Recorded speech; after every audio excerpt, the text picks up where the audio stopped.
मंगलवार की सुबह अंतर्राष्ट्रीय बाजारों से कैसे संकेत आ रहे हैं, आइए पावर ब्रेकफास्ट की करते हैं शुरुआत और समझ लेते हैं कि इन क्यूज का क्या एसेंस निकल कर आ रहा है। तो फिलहाल गिफ्ट निफ्टी देखिए 60 अंकों की स्ट्रेंथ वहां से आती हुई दिखाई दे रही है। 23,760 के पास ट्रेड होता हुआ दिख रहा है। डाउ फ्यूचर्स हालांकि थोड़ा सा ठंडा है, यहां पर 17 अंकों की सुस्ती वहां से आती हुई। नास्डैक फ्यूचर्स में हम देख रहे हैं 10-11 पॉइंट्स की कमजोरी दिखाई दे रही है, लेकिन एशियन स्पेस यहां पर अधिकतर मार्केट्स हरे निशान में खुलते नजर आए हैं। 350 अंकों की मजबूती लेकर जापानीज मार्केट निके ट्रेड कर रहा है और स्पेस में जितने मार्केट्स खुले हैं 1/3 से 1% तक की स्ट्रेंथ यहां पर दिखाई दे रही है। कमोडिटी मार्केट की बात करें तो यहां पर थोड़ा सा मिला जुला ही ट्रेड देखने को मिला है। कच्चा तेल सपाट है, दायरेबंद कारोबार दिख रहा है, लेकिन सोने चांदी इसकी तेजी पर थोड़ा सा ब्रेक लगता हुआ दिखाई दिया है। कल हमने देखा सोना और चांदी दोनों थोड़ी सी नरमी लेकर बंद हुए, लेकिन मेटल मार्केट इस पे रखेंगे नजर, खासतौर से कॉपर, क्योंकि इसकी कीमतें अंतर्राष्ट्रीय बाजार में 6 महीने की ऊंचाई पर है। तो क्या कुछ हुआ है अंतर्राष्ट्रीय बाजारों में और पर्टिकुलरली यूएस इक्विटी मार्केट्स का मूड मिजाज कैसा रहा है, आइए कुशल हमारे साथ उनसे समझ लेते हैं। कुशल, एक और स्ट्रेंथ वाला दिन रहा है, कहां से मजबूती आई है?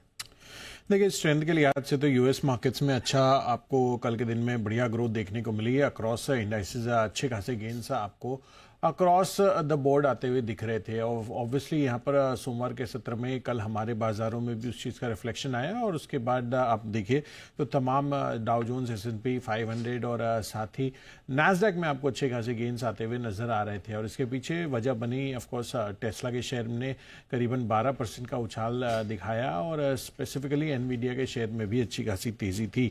ऑटोमोबाइल टैरिफ जल्द आने की संभावना लगा रहे हैं। डोनाल्ड ट्रंप एक कैबिनेट मीटिंग में उन्होंने कुछ ये सब बातें कही थी और साथ ही उन्होंने ये भी कहा कि टैरिफ को लेकर कुछ देशों को छूट भी संभव हो सकती है। तो देखना होगा कि यहाँ पर आगे चलकर 2 अप्रैल को जो रेसिप्रोकल टैरिफ्स तो लगाने वाले हैं, किस तरह की प्रक्रियाएं वहाँ पर आती है। वेनेजुएला को लेकर तो उन्होंने एक्शन ले ही लिया है, तो उस पर आगे क्या इम्प्लीकेशंस बनते हैं अन्य देशों के लिए, वो देखने वाली बात होगी। यूरोप के बाजार में आपको धीमापन देखने को मिला और कच्चा तेल दायरेबंद है $72 के आसपास। तो बहुत ज़्यादा कोई क्यूज स्पेसिफिकली नहीं देखने को मिल रहे हैं। हालांकि यूएस बाजारों की जो तेजी है वो आज गिफ्ट निफ्टी में थोड़ी और कन्वर्ट होती हुई नजर आ रही है।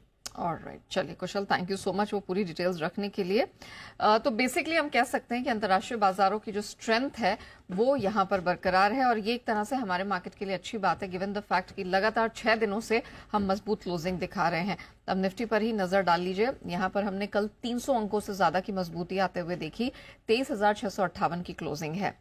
निफ्टी बैंक की बात करें तो इसका प्रदर्शन और भी बेहतर रहा। 1100 पॉइंट से अधिक की मजबूती देखने को मिली है और आप कह सकते हैं कि तकरीबन इस साल की ऊंचाई के पास अब बैंक निफ्टी वापस पहुंचता दिखाई दिया है। 51,700 के ऊपर क्लोजिंग देखने को मिली। चौतरफा हरियाली का कल माहौल बनता हुआ दिखाई दिया। Realty, metal, defence, power, rail, ये तमाम स्पेसेस थे जहां से हमने स्ट्रेंथ आते हुए देखी और सपोर्ट मिला। FIIs एक बहुत बड़ा फैक्टर रहे हैं। जिस तरह से हमने पिछले हफ्ते ही देखा उनकी तरफ से कैश में, स्टॉक या इंडेक्स फ्यूचर्स में खरीदारी आते हुए देखी, पर्टिकुलरली कैश मार्केट की जिस तरह की खरीदारी आते हुए देखी, आप कह सकते हैं कहीं ना कहीं इसने उत्साह बढ़ाने का काम किया है। लेकिन आज जिस प्रकार की